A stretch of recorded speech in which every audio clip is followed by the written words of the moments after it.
When King Amaziah returned from slaughtering the Edomites, he brought with him idols taken from the people of Seir.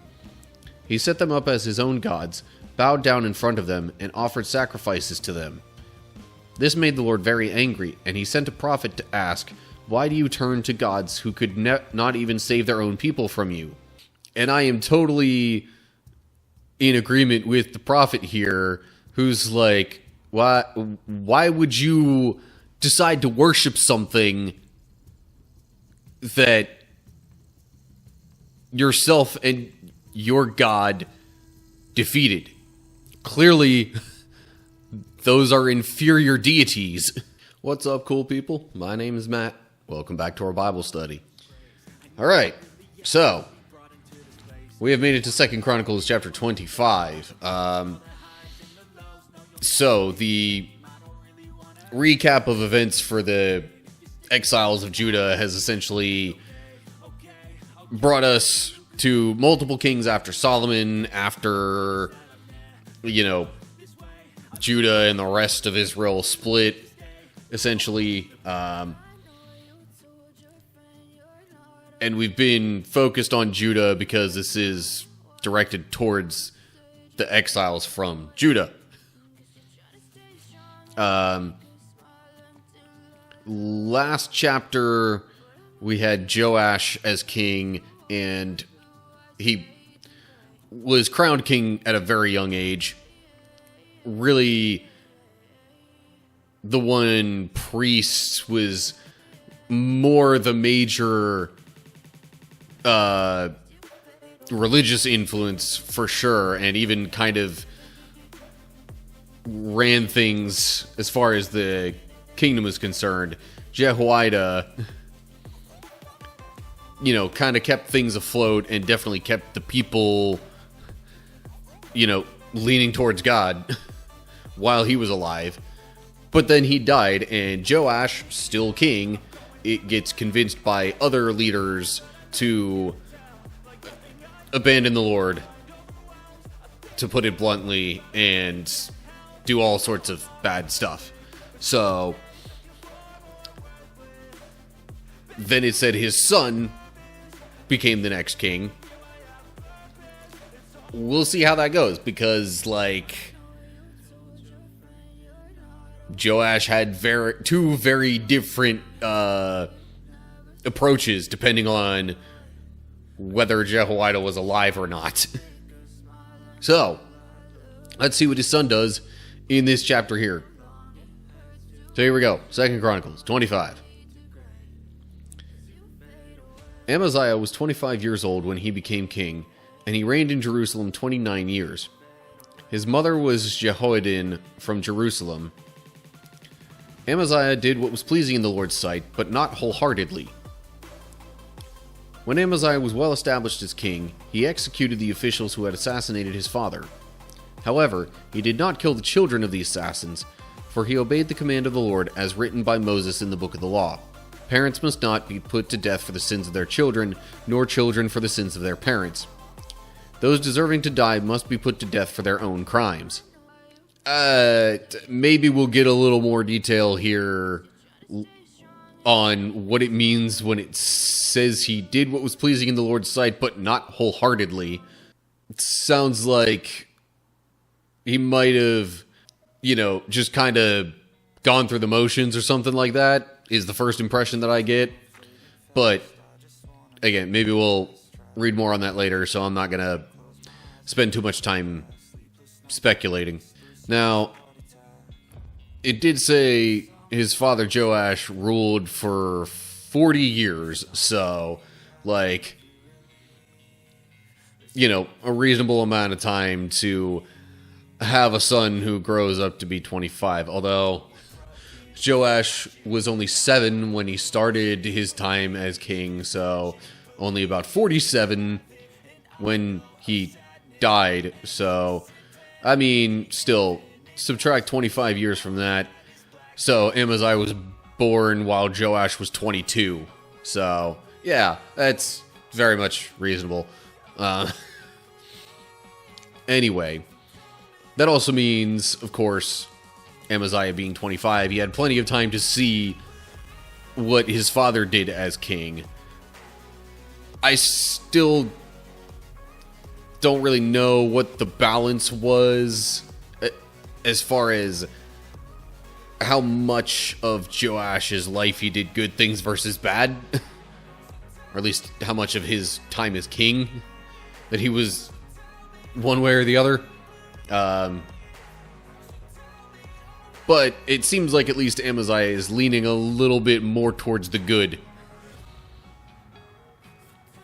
And one of those kind of good things, at least, that he seems to be doing is recognizing that, you know, his father's assassins, yes, deserve death, but not their children, as it was mentioned back in the laws of Moses.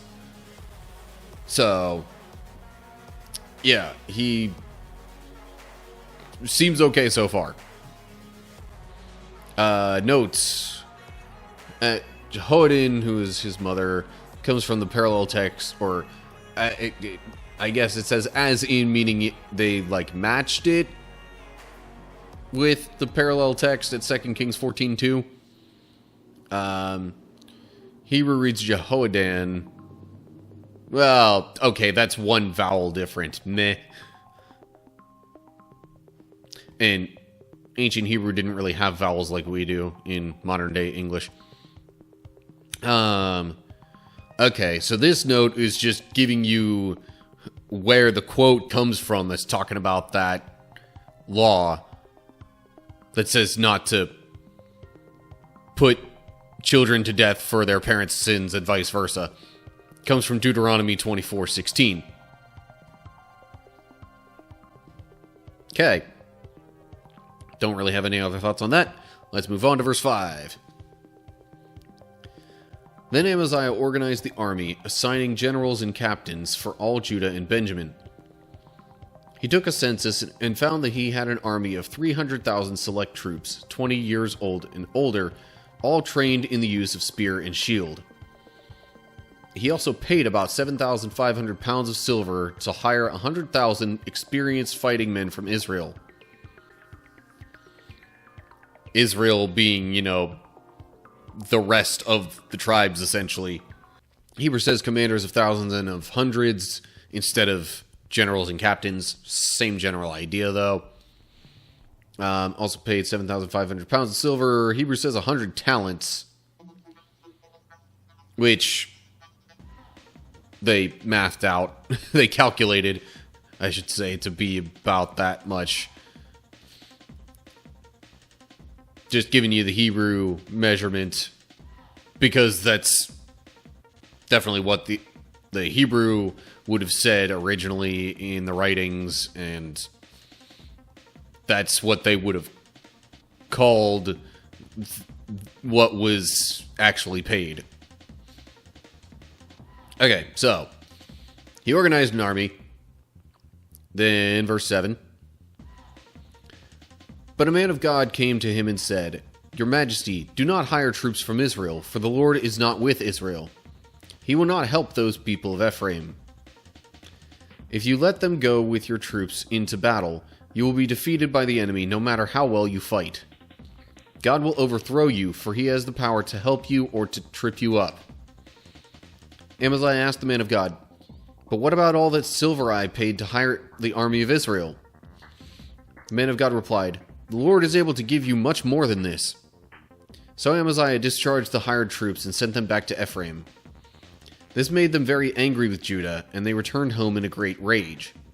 I would imagine for at least some people, it's rather annoying to be hired for a job, show up for it, only to be told, yeah, never mind, go back. We're not doing this. We don't need you. Only because in a, you know, modern day work kind of context, that would be more just annoying because it's like, well, I planned my whole day around this. Also, at least, you know, in modern US work contexts, that to a lot of people would end up meaning, well, now I'm not getting paid.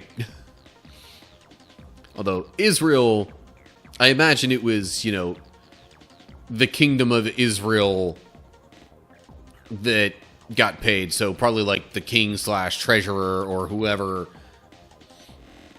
kept track of the kingdom's money that was actually paid, not the individual troops. So that could have caused some confusion and frustration on that end of things when the troops report back so quickly. Maybe there would be some discussion over how much, if any, they would get paid.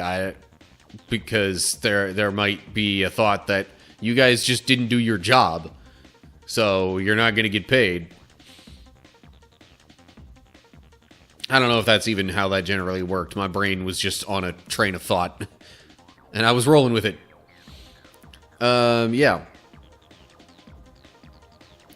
But anyway, because of hearing from this man of God, Amaziah sends those troops back. Because,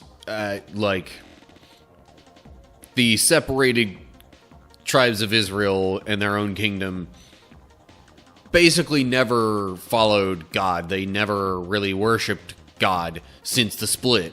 So, of course, God wasn't with them. They had abandoned God, so yeah. Anyway, so after discharging them, we get to verse 11. Then Amaziah summoned his courage and led his army to the Valley of Salt, where they killed 10,000 Edomite troops from Seir. They captured another 10,000 and took them to the top of a cliff and threw them off, dashing them to pieces on the rocks below. Meanwhile, the hired troops that Amaziah had sent home raided several of the towns of Judah between Samaria and Beth-horon. They killed 3,000 people and carried off great quantities of plunder. When King Amaziah returned from slaughtering the Edomites, he brought with him idols taken from the people of Seir. He set them up as his own gods, bowed down in front of them, and offered sacrifices to them. This made the Lord very angry, and he sent a prophet to ask, "Why do you turn to gods who could not even save their own people from you?" But the king interrupted him and said, "Since when have I made you the king's counselor? Be quiet now before I have you killed." So the prophet stopped with this warning: "I know that God has determined to destroy you because you have done this and have refused to accept my counsel." Okay, pausing there for a little bit. So, he was successful against Edom. Good news there. But, two bits of bad news. The troops that he sent away from Israel took some stuff and killed people along their way back. Killed people of Judah along their way back. So,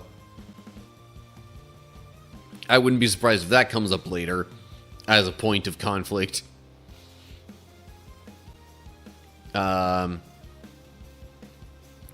And second bit of bad news from this, Amaziah takes some of the idols from the people that he just defeated in battle and starts worshiping those idols, or the gods that those idols represent.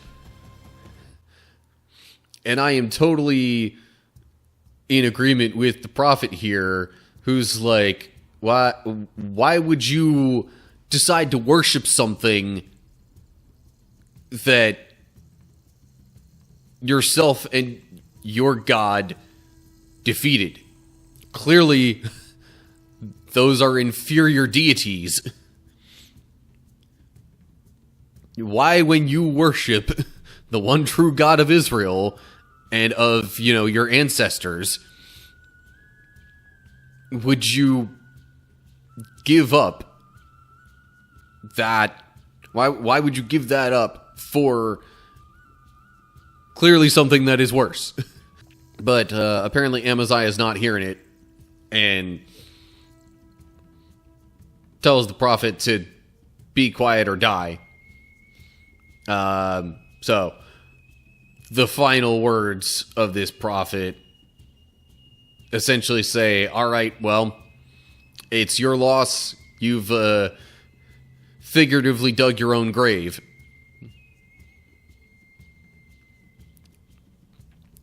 And then we'll get to verse 17. I was just double checking to see if there were any notes. There were not. Okay, verse 17. After consulting with his advisors, King Amaziah of Judah sent this challenge to Israel's king Jehoash, the son of Jehoahaz and grandson of Jehu. Come and meet me in battle. But King Jehoash of Israel replied to King Amaziah of Judah with this story. Out in the Lebanon mountains, a thistle sent a message to a mighty cedar tree. Give your daughter in marriage to my son. But just then a wild animal of Lebanon came by and stepped on the thistle, crushing it. You are saying, I have defeated Edom, and you are very proud of it. But my advice is to stay at home. Why stir up trouble that will only bring disaster on you and the people of Judah?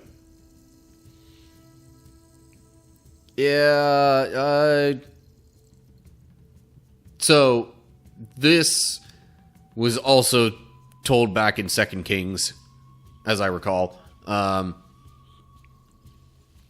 Only from the perspective of Israel, not Judah. In any case, it was the same general message. It's like, okay, yeah, you defeated Edom. Big whoop. Our army is much bigger and more powerful. You're only asking for destruction. Back off. Or it's not going to end well for you.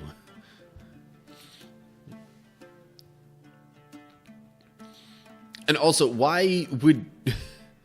I guess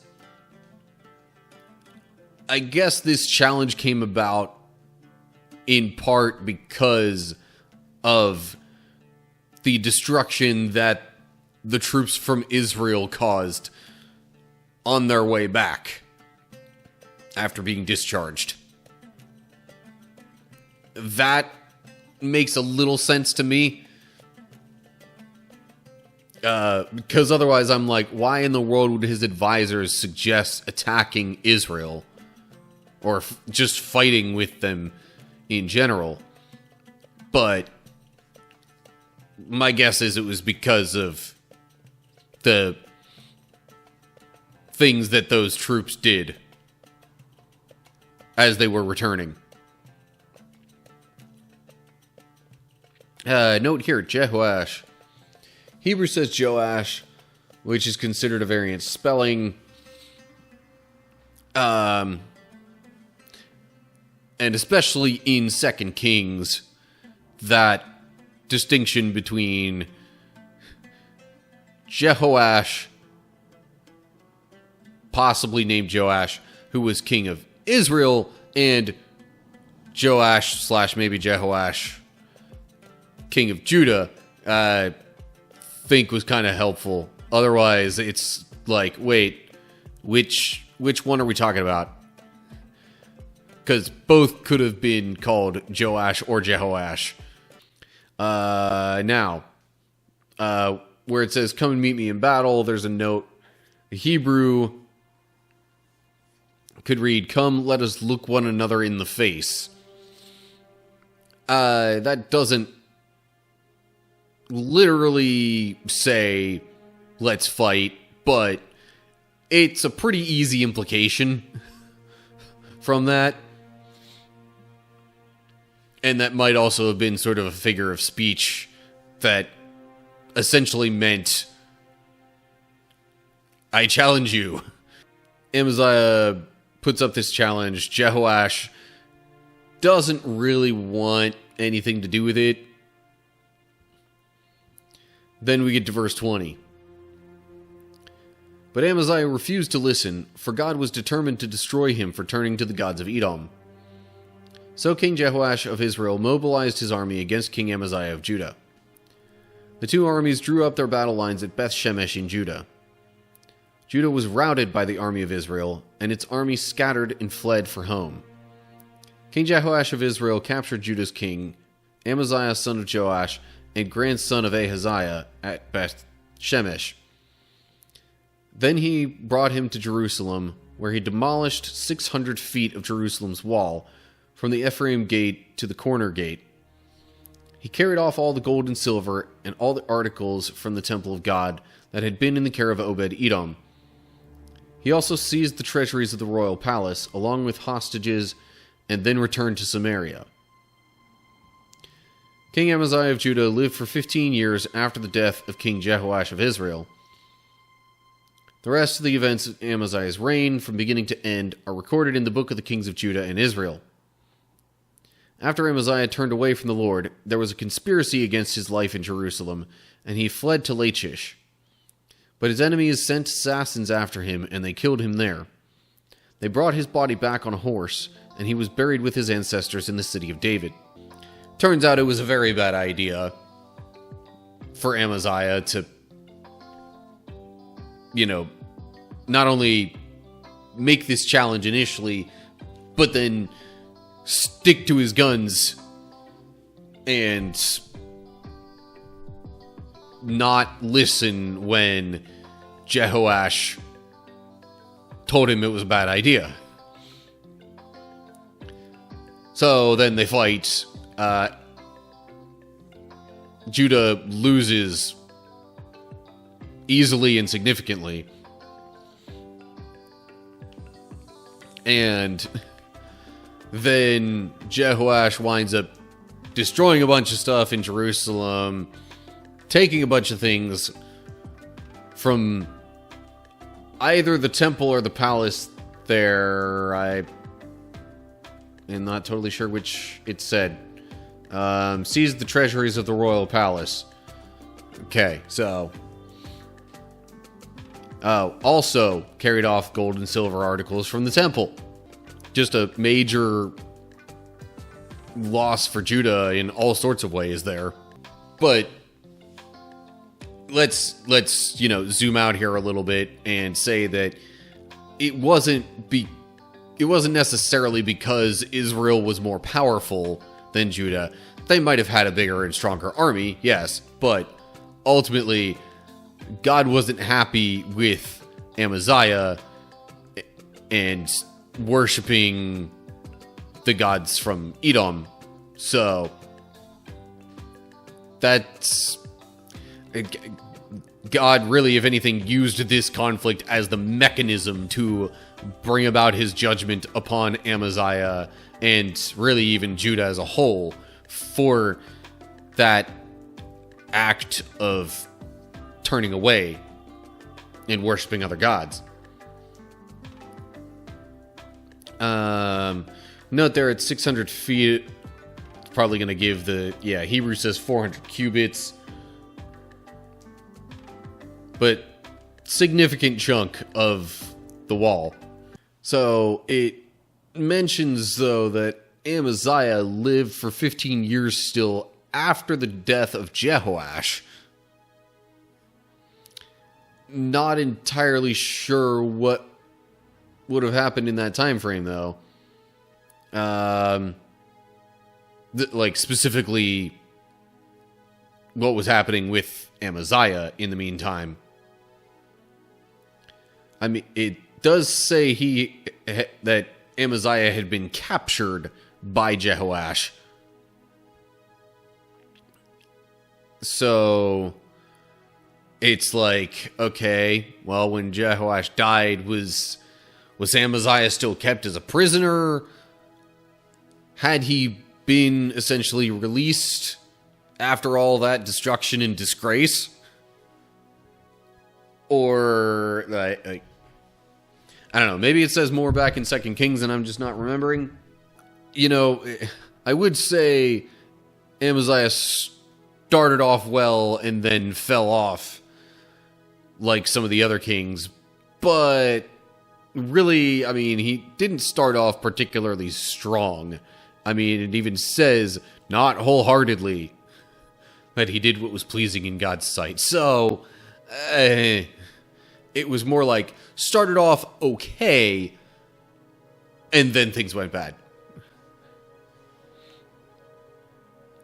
But yeah, so that's your recap summary thing of the entire reign of Amaziah over the kingdom of Judah. And now it does say that he was buried in the city of David still, although it doesn't mention whether it was at the royal cemetery or whatever.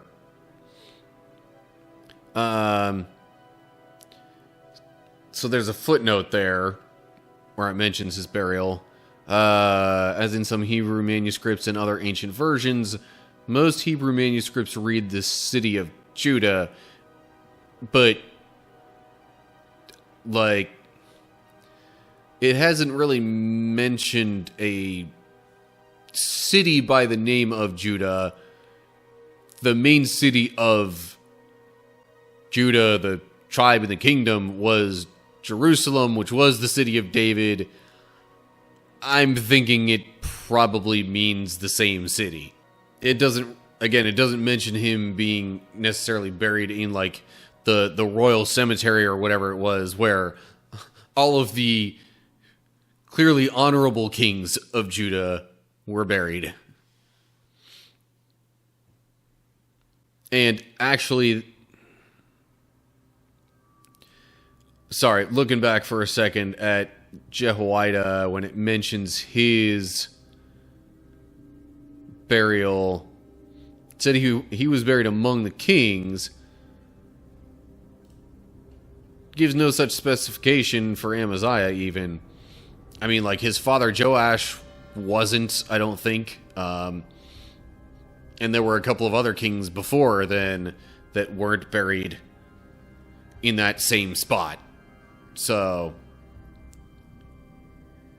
yeah, it seems like that definitely has some ties to how closely a particular king of Judah did what was right in God's eyes. So, anyway, that should cover everything then for 2 Chronicles chapter 25.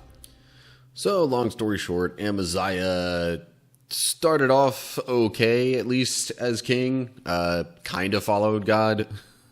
But then some good things happen. He defeats the Edomites, takes some of their idols with him, starts worshiping their gods, and then foolishly picks a fight with Israel, which God kind of uses as the means of his demise.